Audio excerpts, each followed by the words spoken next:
നാളെ പാർലമെന്റിൽ അവതരിപ്പിക്കാനിരിക്കുന്ന വഖഫ് നിയമ ഭേദഗതി ബില്ലിന്റെ പകർപ്പ് പുറത്ത്. സ്ത്രീകളും അമുസ്ലിങ്ങളും വഖഫ് ബോർഡിൽ അംഗങ്ങളാകും.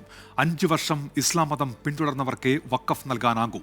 വഖഫ് പട്ടിക വിജ്ഞാപനം ചെയ്താൽ 90 ദിവസത്തിനകം വഖഫ് പോർട്ടലിലും ഡേറ്റാ ബേസിലും അപ്ലോഡ് ചെയ്യണമെന്നും ബില്ലിൽ വ്യവസ്ഥയുണ്ട്. അച്യുതൻ വിശദാംശങ്ങളുമായി ഡൽഹിയിൽ നിന്ന്. എന്തൊക്കെയാണ് ഈ ഭേദഗതിയിൽ വരുന്നത് അച്യുതൻ? ഉന്മേഷ്, മുസ്ലിം ലീഗിന്റെ ഒരു ആശങ്ക തന്നെയായിരുന്നു ഈ അമുസ്ലിങ്ങളായിട്ടുള്ള വ്യക്തികളെ ഈ വഖഫ് ബോർഡിൽ ഉൾപ്പെടുത്തുന്നത്. പുതിയ ബില്ല് പ്രകാരം വഖഫ് ബോർഡിൽ ഉൾപ്പെടുത്തുന്നത്. പക്ഷേ അതിൽ ഒരു മാറ്റമില്ല എന്നതാണ് ഈ ബില്ല് പുറത്തു വരുമ്പോൾ, അതിന്റെ പകർപ്പ് പുറത്തു വരുമ്പോൾ നമുക്ക് മനസ്സിലാക്കാൻ സാധിക്കുന്നത്. അതായത് സ്ത്രീകളും അമുസ്ലിങ്ങളുമായിട്ടുള്ള ആളുകൾ ഈ വഖഫ് ബോർഡിൽ ഉണ്ടാകും.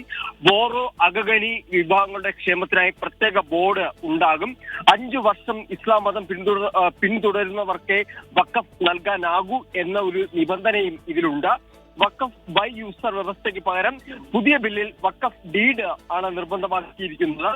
വഖഫ് സംബന്ധിച്ച ട്രൈബ്യൂണൽ വിധിക്കെതിരെ ഹൈക്കോടതിയെ സമീപിക്കാമെന്ന ഒരു വ്യവസ്ഥയുണ്ട്. സംസ്ഥാനം നിയോഗിക്കുന്ന മുതിർന്ന ഉദ്യോഗസ്ഥൻ തർക്കങ്ങളിൽ തീർപ്പ് കൽപ്പിക്കും. നേരത്തെ അത് ജില്ലാ കളക്ടർ എന്ന വ്യവസ്ഥയായിരുന്നു. അതിലൊരു മാറ്റം ഉണ്ടായിരിക്കുകയാണ്.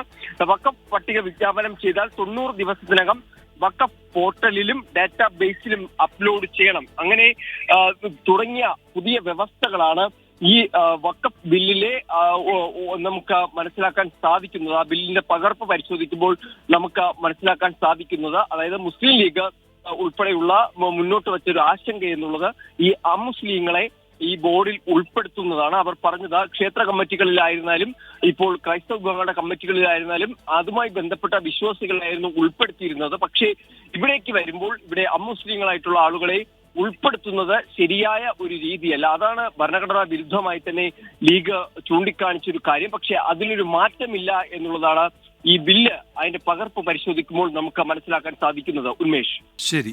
അച്യുതനാണ് ഡൽഹിയിൽ നിന്ന് വിശദാംശങ്ങൾ നൽകിയത്.